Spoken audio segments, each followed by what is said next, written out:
Right, dinosaurs have invaded the Champlain Valley Expo. Melissa Sheketoff reports.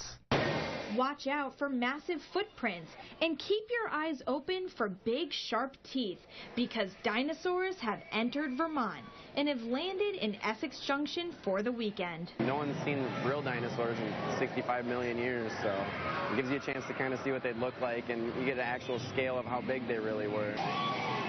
It's called Discover the Dinosaurs, a brand new walk-through exhibit that's never been to the Green Mountains until now. This traveling exhibit offers the sights and sounds of everything extinct, except these long-lost creatures are coming back to life for people's entertainment. Some of them you can even control different parts of their body with a touch of a button, like you move their tail, you can make them roar, so it's not something you just sit there and you watch, it's actually an interactive exhibit. Visitors can get up close and personal with the dinos, become a fossil-finding paleontologist, and experience the feeling of going back in time. It's amazing to see a kid come in and their face lights up when they see the first dinosaur, and they just love it so much. I mean, how can you not want to be part of that? And organizers say it's an experience for the whole family and something that kids will remember for a long time. Melissa Sheketoff, Channel 3 News, Essex Junction.